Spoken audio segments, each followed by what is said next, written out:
Assalamualaikum warahmatullahi wabarakatuh. Saya Fasila Kilananda Tritia dengan NIM 2023 dari jurusan Hubungan Masyarakat. Video ini untuk memenuhi tugas ujian akhir semester kewirausahaan. Proposal usaha kafe di tempat strategis. Yang pertama ada bab 1 pendahuluan dengan latar belakang. Di tengah perkembangan kota yang pesat, kawasan sekolah, pusat perbelanjaan ataupun rumah sakit seringkali menjadi tempat yang ramai dilalui banyak orang setiap harinya. Dengan tingginya volume pejalan kaki, kawasan-kawasan ini menawarkan potensi yang begitu besar untuk mengembangkan sebuah bisnis yang dapat menarik perhatian konsumen yang secara terus-menerus beraktivitas di sekitar area tersebut. Salah satu bisnis yang berpotensial adalah kafe atau coffee shop yang tidak hanya menawarkan tempat untuk bersantai, tetapi juga dapat menjadi tempat untuk bekerja, belanja, dan juga berkumpul bersama teman-teman. Di sini ada visi misi dari membangun kafe tersebut. Yang pertama, visinya menjadi kafe terdepan yang menawarkan pengalaman unik, nyaman, dan menyenangkan bagi setiap pelanggannya, serta menjadikan tempat favorit untuk bersantai, bekerja, dan berkumpul di lokasi yang begitu strategis. Misinya yang pertama ada menyediakan menu kopi dan makanan berkualitas dengan cita rasa yang konsisten. Yang kedua menciptakan suasana yang cozy dan instagramable, cocok untuk berbagai aktivitas pelanggan. Yang ketiga memberikan pelayanan yang cepat dan ramah, memastikan kenyamanan para pelanggan. Yang keempat menjadi pilihan utama bagi para pejalan kaki, baik yang hanya ingin sekedar melepas penat atau mencari tempat bekerja yang tenang. Yang terakhir yang kelima menghadirkan inovasi secara berkala dan menu dan konsep agar tetap relevan dan menarik. Selanjutnya ada data perusahaan. Di sini nama perusahaannya Kopilogi, di mana ini tuh rebranding dari kafe milik sendiri yang sebelumnya bernama Ujung Aspal Coffee di bidang usaha food and beverage.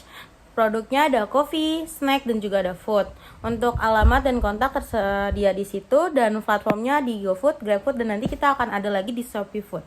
Tujuannya apa? Tujuannya menyediakan kopi berkualitas dan makanan ringan dengan harga yang begitu terjangkau. Yang kedua, menciptakan tempat yang nyaman untuk bersantai, belajar, dan juga bekerja. Yang ketiga, membangun brand cafe yang kuat melalui pemasaran digital. Yang keempat, menarik pelanggan dengan konsep modern dan inovasi menu. Yang kelima, menciptakan peluang kerja bagi masyarakat sekitar. Dan yang terakhir, mencapai keuntungan yang stabil dan bisnis yang berkelanjutan. Selanjutnya di bab 2 ada pembahasan konsep usaha. Usaha kafe kekinian ini di daerah strategis dengan biaya sewa 65 juta per tahun dapat fokus pada konsep tempat yang nyaman, instagramable, dan juga memiliki tema yang unik, menarik minat anak muda dan profesional, menawarkan menu fashion dengan cita rasa yang sedang tren seperti kopi, minuman sehat, makanan ringan yang inovatif. Dan kafe ini juga menjadi tempat berkumpul yang juga cocok untuk bekerja ataupun bersantai. Selanjutnya analisis usaha, target pasar. Target pasar kita itu pelajar dan mahasiswa, di mana mereka butuh tempat untuk belajar ataupun nongkrong. Yang kedua pegawai kantor dan rumah sakit yang suka ngopi dan camilan praktis. Yang ketiga ada pengunjung mall mencari tempat untuk istirahat. Yang kedua ada keunggulan. Apa sih keunggulan Kopilogi?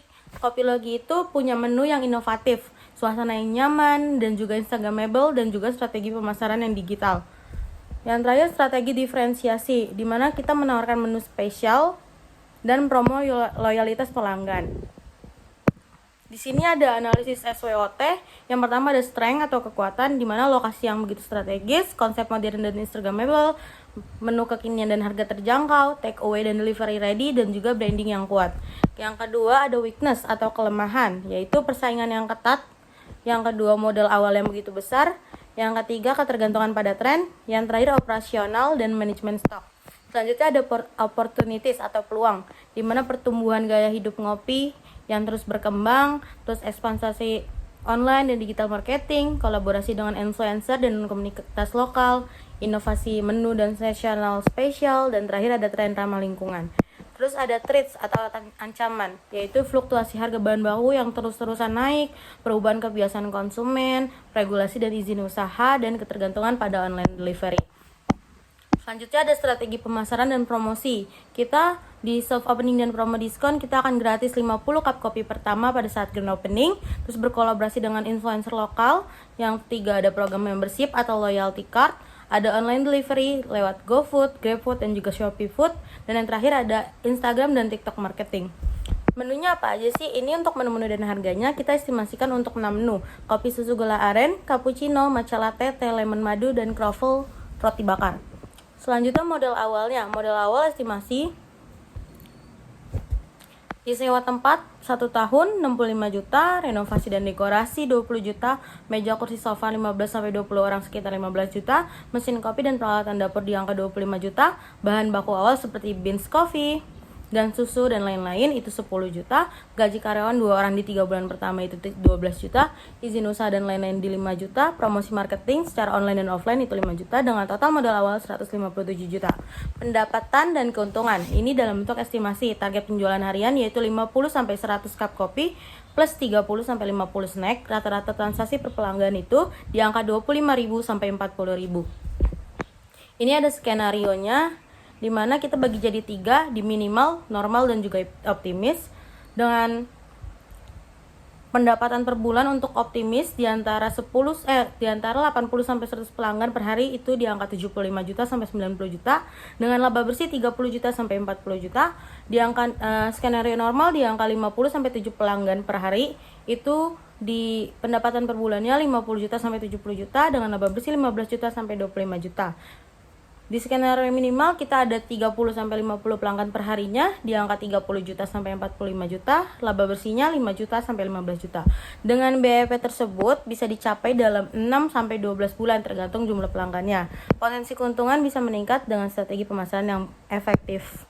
Selanjutnya ada kesimpulan, Cafe Kopikologi ini adalah kafe kekinian yang menawarkan konsep relevan dengan tren saat ini, yaitu tempat yang nyaman untuk nongkrong, belajar dan juga bekerja sambil menikmati kopi dan makanan ringan yang sering digemari.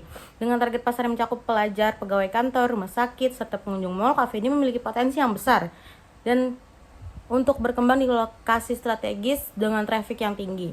Estimasi modal awal sekitar 150 juta ini mencakup berbagai aspek penting dari pembangunan usaha tersebut.